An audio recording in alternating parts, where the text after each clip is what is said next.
Hello friends, आप सभी का स्वागत है आपके अपने YouTube channel Ramanujan classes of mathematics के अंदर। ये हमारे real analysis problem and solution series का 5th लेक्चर है। इसमें हम अगेन आपकी इसमें 5 प्रॉब्लम सॉल्व करेंगे रियल एनालिसिस की। आई होप आपको ये सीरीज़ पसंद आ रही होगी और आपको ये हेल्प कर रही होगी रियल एनालिसिस को समझने में। तो चलिए स्टार्ट करते हैं आज की प्रॉब्लम्स। आज की प्रॉब्लम हमने आपके IIT जेम स्टेट 2019 के एग्ज़ाम से ली हैं। तो चलिए स्टार्ट करते हैं with our first problem.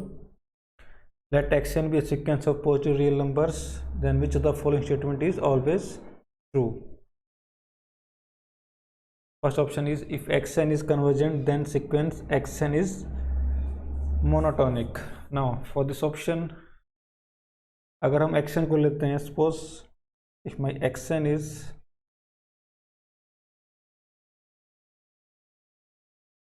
if I take xn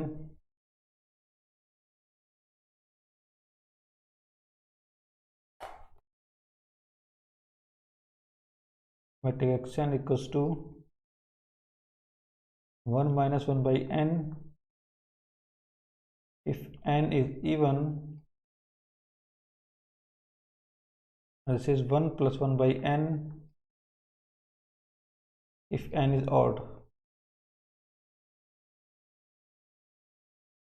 अब देख सकते हैं आपकी जो सीक्वेंस है, then xn converges to 1, then xn converges to 1 because sequence subsequence of even terms goes to 1, subsequences of odd term goes to 1, but आपकी जो sequence है वो मोनोटोनिक नहीं है। आपको जो पहला ऑप्शन है आपका रॉन्ग ऑप्शन हो जाएगा। A sequence is convergent but it is not monotonic, so my option first is wrong. Second, if xn square is a convergent sequence, then the sequence xn is not converge.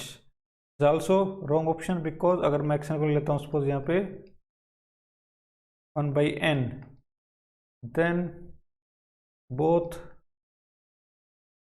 xn square and xn are convergent.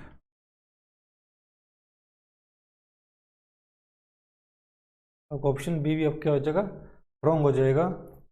For option c, if the sequence xn plus 1 minus xn is convergent to 0, then the series xn is convergent. This again a false option because अगर मैं तीस option के लिए suppose xn plus 1 को choose करता हूँ, xn को choose करता हूँ root of n, then xn plus 1 minus xn will be equals to n plus 1 under root minus root of n, which is this is equals to n plus under root plus root n. उसको rationalise कर दिया। now this goes to 0, so xn plus 1 minus xn goes to 0, but series summation root n does not converge. आपकी series converge नहीं करेगी। तो by this option, by this example, my option third is also wrong. Now for the option d, if xn is convergent sequence, then e to the power xn is also a convergent sequence. This is obviously true because if xn converges to L, then e की power xn will converge to e की power L. And this is because my function e to the power x is continuous function. This is because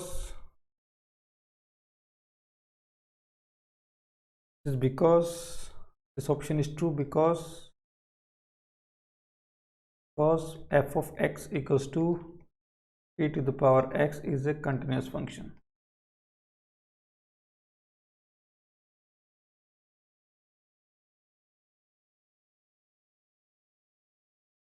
So for my question first, my only option is D is true and A, B, C are wrong options. ये आपका first question था, was easy question. अब हम question आपका 22 देखते हैं। तो इस क्वेश्चन में आपको एक लिमिट निकालनी है। इस लिमिट की वैल्यू क्या होगी, आपके पास 4 ऑप्शन दे रखे हैं। तो देखिए कैसे करेंगे इस चीज़ को।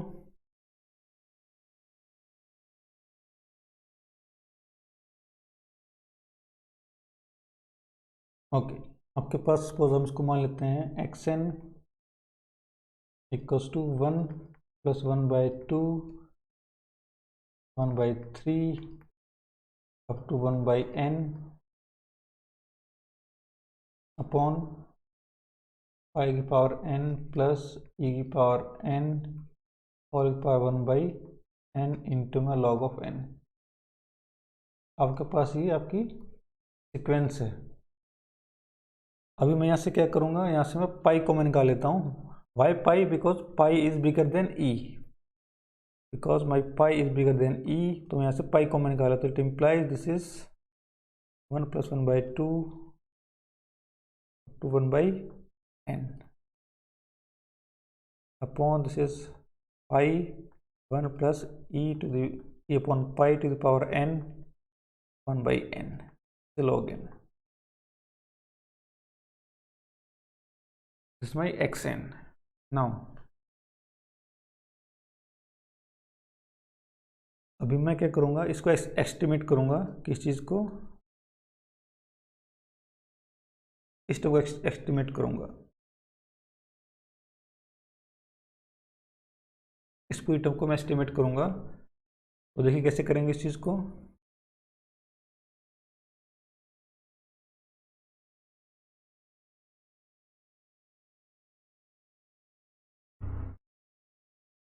हम y equal to log x graph draw करते हैं,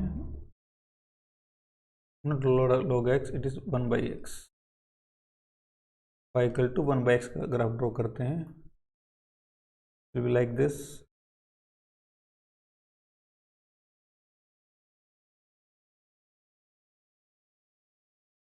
This is 1 2 3, this is n minus 1 and this is say n। यहाँ से लाइन ड्रॉ करते हैं, आपके पास ये स्ट्रेट लाइंस,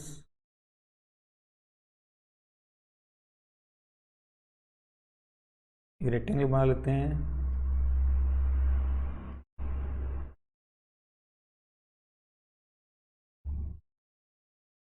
आपके पास जो एरिया आएगा, ये जो एरिया होगा, area bounded by this rectangles,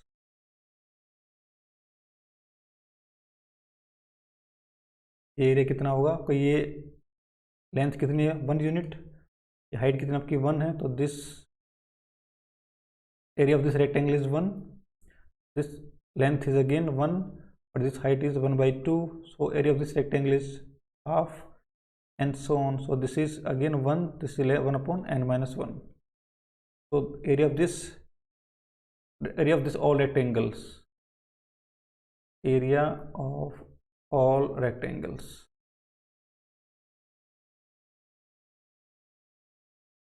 will be equals to 1 plus 1/2 plus 1/3 up to 1 upon n minus 1. This is area of all these rectangles.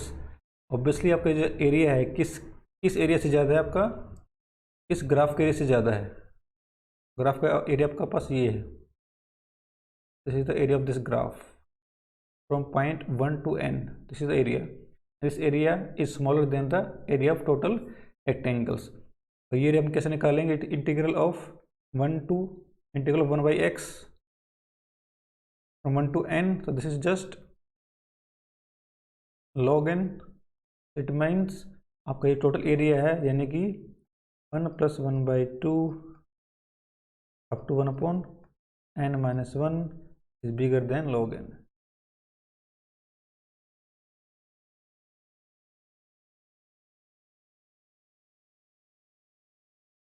आपके पास ये चीज़ आ गई। Now it implies if this quantity is bigger than log n, it implies 1 plus 1/2 up to 1 upon n minus 1 plus 1/n is also bigger than log n. So this quantity is bigger than this and this is bigger than this, so it implies this is bigger than this. So divide कर लेते हैं इसको, 1 plus 1/2 up to 1/n upon log n is always greater than 1। अपने यहाँ से चीज़ निकाल दी कि value के में से 1 से बड़ी रहेगी। नाउ एक बार और हम इसको ग्राफ यूज़ करते हैं। Now what,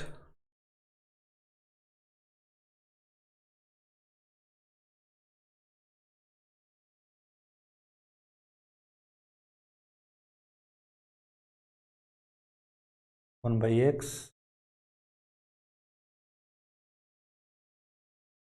is again 1, 2, 3, n minus 1 और n.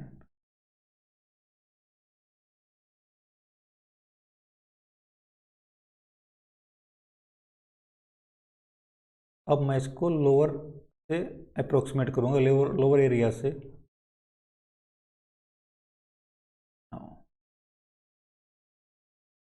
This is my area of this rectangle, then this area of this rectangle, and so on up to area of this rectangle. Now this area is again is 1 by 2, so this length is 1, but this height is 1 by 2. So length into breadth, this is half, this is again 1 by 3, and so on, this is 1 by n. This area of this rectangles,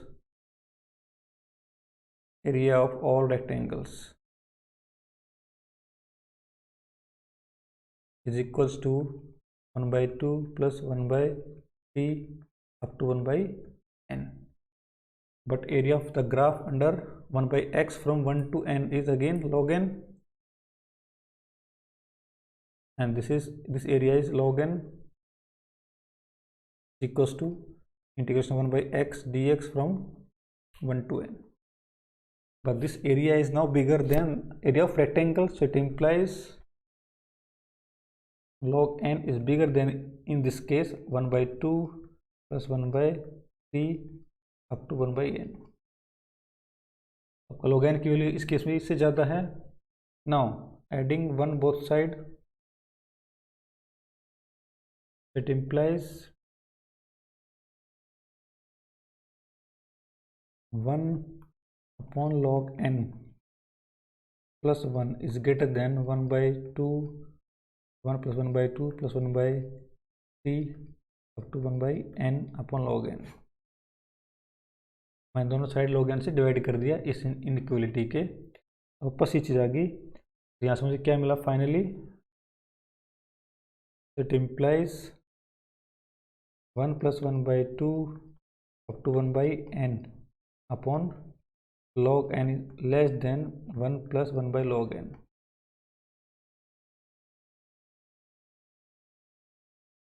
So from these two inequalities, what we get, this quantity is greater than 1, but this quantity is less than 1 plus 1 upon log n. तो यहाँ से मैं क्या बोल सकता हूँ? now अब question पे जाते हैं. क्वेश्चन था मेरे पास ये. so this whole quantity is 1 plus 1 by 2 up to 1 by n upon log n. This quantity is bigger than 1 but less than 1 plus 1 by log n. हमने प्रूफ किया है. अभी मैं 1 by पाई से मल्टीप्लाई कर दूंगा. 1 upon pi into 1 upon pi. Now taking limit both side. So taking limit both side, limit n goes to infinity, n goes to infinity, n goes to infinity. Since this goes to 0, this value goes to pi. So 1 upon pi, this value is already 1 by pi, so this limit goes to 1 by pi using squeeze principle. So it implies this value goes to 1 upon pi, this value goes to 1 upon pi, and this value goes to 0 because this value goes to 0. It goes to 0 because this is e by pi is less than 1. और आपको पता है कि अगर आपका पास कोई number है जो कि 1 से कम है तो c power n goes to 0 if my c का mod is less than 1. तो आपने चीज़ पढ़ा होगा सीरीज के अंदर. अब क्योंकि आपकी वैल्यू 1 से कम है तो this goes to 0, 1 plus 0 is 1 and this goes to 0, so this whole quantity is equals to 1. The whole quantity is 1. This is 1 and this is 1 upon pi. So finally my answer is 1 upon pi.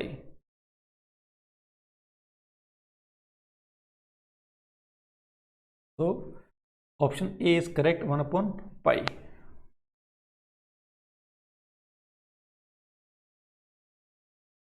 For this quantity, this whole goes to 1 and the rest of quantity goes to 1 upon pi. Why 1 upon pi? Because of squeeze principle. This goes to 1 upon pi, this goes to 1 upon pi, so this must goes to 1 upon pi. So my option A is correct, 1 upon pi. Okay, third question करते हैं, question number 23. तो again आपको यहाँ पे एक sequence की limit निकालनी है. सीक्वेंस आपके पास क्या है?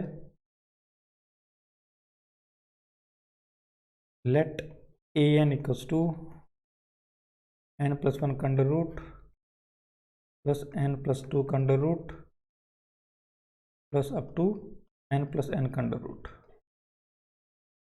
upon n root n, and limit n goes to infinity. n goes to infinity. तो यहाँ पे क्या करेंगे, यहाँ से रूट n कॉमन निकाल लेते हैं, उसको कैंसिल आउट कर लेते हैं. नीचे से क्या हो जाएगा आपके पास? 1 plus 1 by n under root plus 1 plus 2 by n under root and so on up to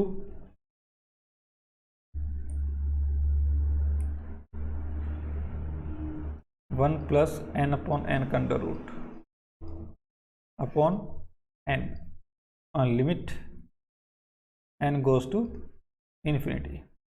अब इसको अगर मैं समेशन की फॉर्म में लिखूँ तो मैं क्या लिख सकता हूँ? This equals to limit n goes to infinity summation 1 plus r upon n square root where r varies from 1 to n into 1 by n. और ये आपने बहुत ही स्टैंडर्ड रिजल्ट है, पढ़ा होगा सीरीज के अंदर, सीक्वेंस के अंदर. हम इसमें क्या करते हैं? Replace r by n by x summation by integral sign and 1 by x by dx. ये आपका एक मेथड होता है सीरीज का सम निकालने का. हम r by x को रिप्लेस करते हैं x से, समेशन को रिप्लेस करते हैं इंटीग्रल साइन से, और 1 by n को रिप्लेस करते हैं dx से. तो यूजिंग दिस आपका ये जो सम है किसमें कन्वर्ट हो जाएगा? It will be an integral. Integral क्या बनेगा? 1 plus x square root dx limit running from 0 to 1. So this will be equals to this limit. और ये आपका किसके इक्वल होगा? 1 plus x 3/2 upon 3/2. लिमिट 0 से 1 आपकी आ जाएगी. यहाँ लिमिट पहले पुट करेंगे, आपके पास क्या बनेगा? This will be equals to 1 plus 1 2 की पावर 3/2 minus 1 into में 2/3. So this is the answer.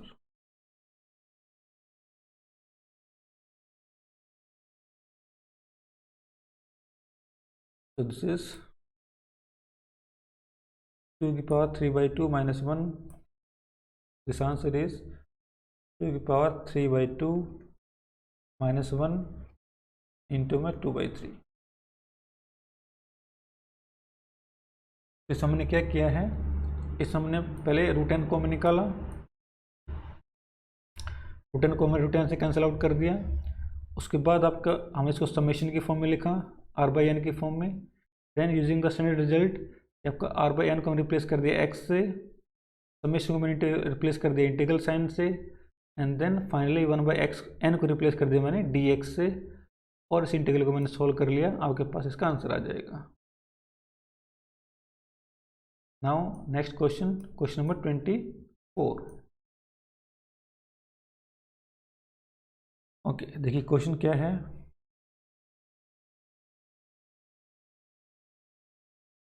If let xn be a sequence of positive real numbers such that the series summation xn converges, then which of the following statement is or are always true? पहला option आपके पास the series summation root of xn plus 1 converges. और ये आपका एक direct result है. This is always true. Why? Result क्या आपके पास? If summation xn and summation yn are two positive term series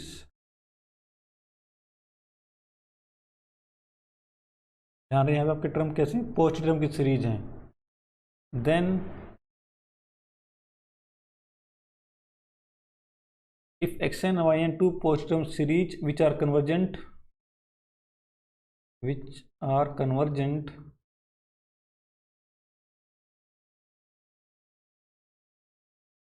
then summation xn yn under root is also convergent.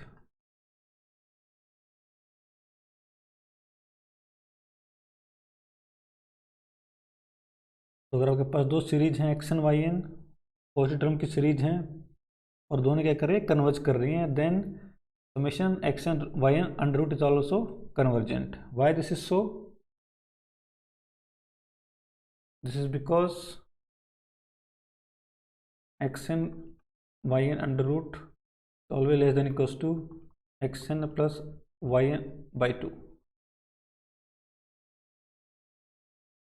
And since this is convergent because xn and yn both are convergent, so this is convergent. By using comparison test this will also converge.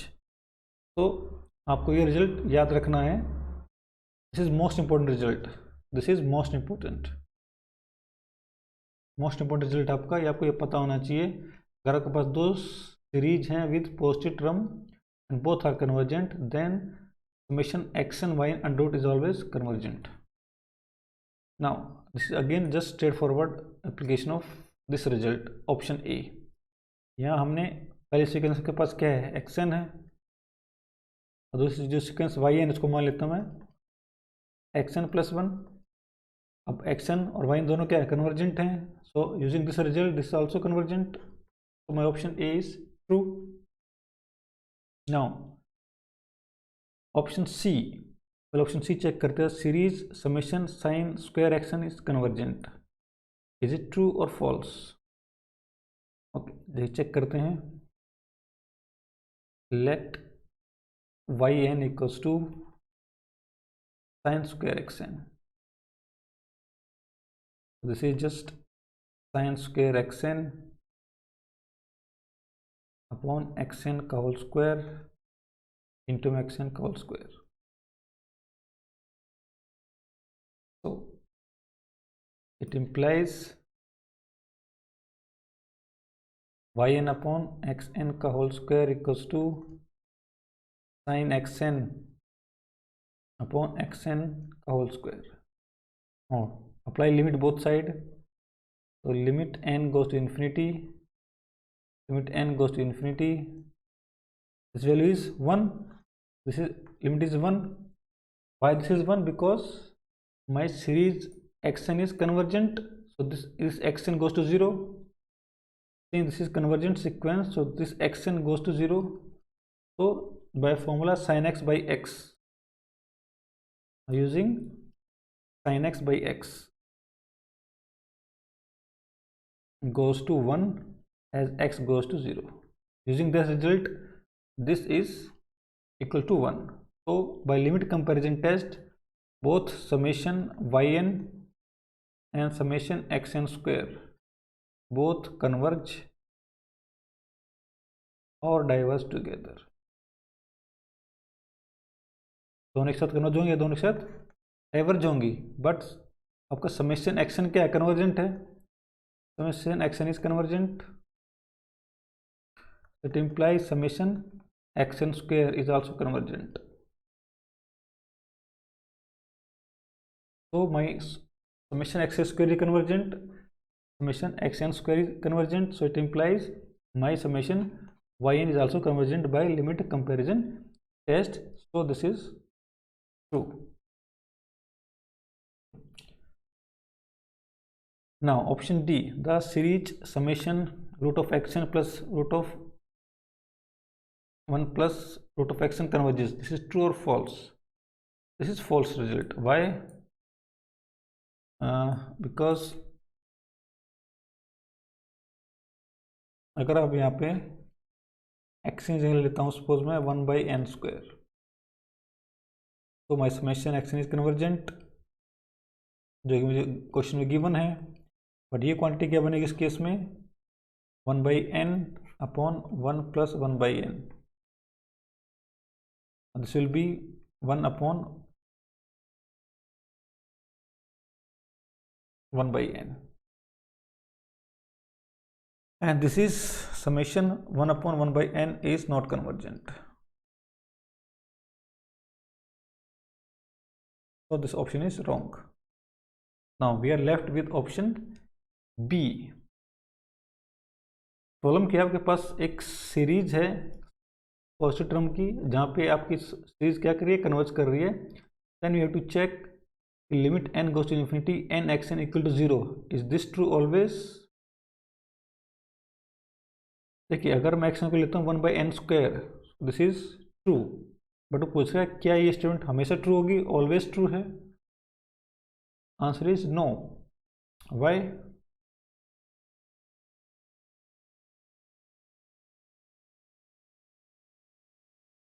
देखिए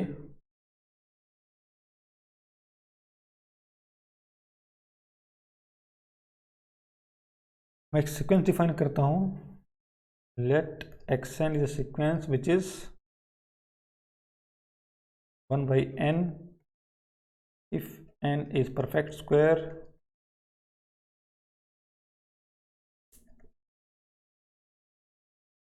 and this is 1/n², otherwise.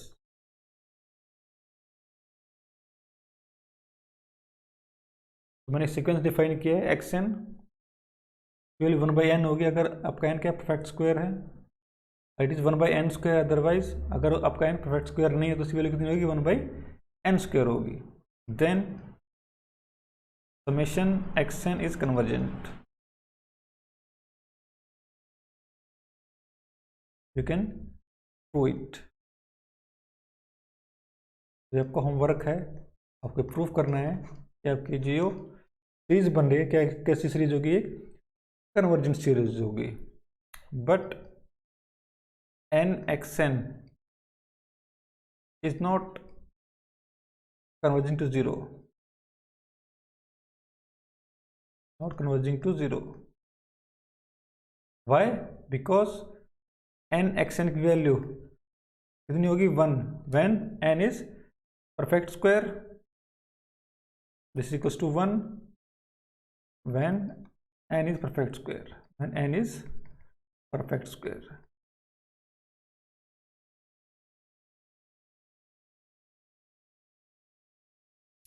तो ये आपकी value आपकी 1 है. जब n perfect square है तो it implies this can not converge to 0. तो आपका जो ऑप्शन बी है वो क्या आपके पास रॉन्ग ऑप्शन है. Option B is wrong option. आपने एक सीक्वेंस बना ली पॉजिटिव टर्म की जो कि क्या कर रही है, कन्वर्ज कर रही है, बट इसकी जो लिमिट है वो 0 पे नहीं जा रही है. So my option B is incorrect. So for this question option A and C are correct. Now next move to question number 25 जो कि इस वीडियो का आपका लास्ट क्वेश्चन है.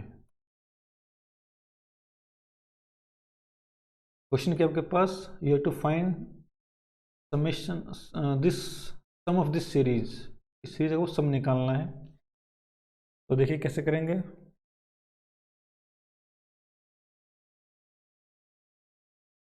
पहले इसको सिंप्लीफाई कर लेते हैं पार्शियल फ्रैक्शन से. n² - 4n + 3 is equal to half of 1 upon n - 3 - 1 upon n - 1. Then check it. Partial fraction से ब्रेक करेंगे तो आपके पास ये चीज़ आ जाएगी. तो आपके यहाँ पे 6 से हमें मल्टीप्लाई भी करना है इसको, तो आपके पास क्या बनेगा, दिस इक्वल्स टू 6 अपॉन में n² - 4n + 3 equals to 3 times 1 upon n - 3 - 1 upon n - 1. ध्यान रहे आपका n कहाँ से स्टार्ट कर रहे हैं यहाँ पे, 4 से. So my n is greater than equals to 4. Okay, पहले मैं क्या निकालता हूँ, इसका पार्शियल सम निकालता हूँ, SN निकालता हूँ. SN क्या होगा, A4 A5 A6 up to AN. तो AN से पहले AN - 3 + AN - 2 AN - 1 और AN. ये आपका जाएगा इसका पार्शियल सम। तो सारी वैल्यूज पुट करते हैं। हमारा s n will be equals to A4 means यहाँ पे मैं एन की जगह 4 पुट कर दूंगा। It will be 3 times 1/1 minus 1/4 3 हो जाएगा। दिस इज 1 प्लस फिर मुझे एन की जगह पुट करना है 5, तो इट विल बी 1/2 माइनस 1/4। ऐसे आपका 1/3 माइनस 1/5 एंड सो ऑन। 1 में 1/n-2 पुट करेंगे, बन जाएगा n-5 minus 1/n-3 plus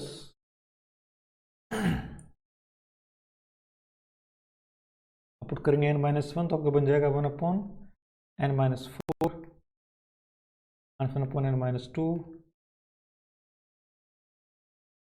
plus finally n put करेंगे तो 1/n-3 माइनस 1/n-1। अब यहाँ पे आपकी जो टर्म्स हैं वो पेयर में कैंसिल आउट हो जाएंगी। आपके पास क्या बचेगा, ये से टर्म कैंसिल आउट हो जाएगी। 1/4 भी आगे आपके 1/4 आएगा यहाँ पे इस टर्म का, तो इससे कैंसिल आउट हो जाएगा एंड सो। तो अब आपके 2 टर्म बचेंगी 1 और 1/2। लास्ट में क्या बचेगा आपके पास, एक तो ये टर्म बचेगी और आपके पास ये बचेगी। अदर आपकी कैंसिल हो जाएंगी, इससे आपका ये इससे कैंसिल आउट हो जाएगा।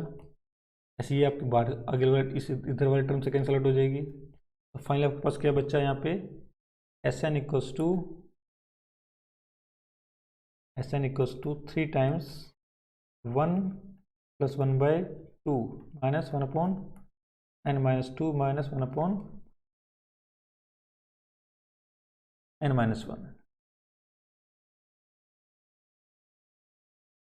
Now taking limit both side, it implies limit n goes to infinity, Sn equals to 3/1 plus half, which is 3 times 3/2, which is 9/2. So my sum of this series is 9/2. So my option D is correct. तो ये इस video की 5 problems थी जो कि हमने आपका IIT JEM state के एग्ज़ाम 2019 से ली थी। तो आई होप आपको ये प्रॉब्लम्स हेल्प कर रही होंगी रियल एनालिसिस को समझने के लिए। तो till then good bye, have a nice day, thank you.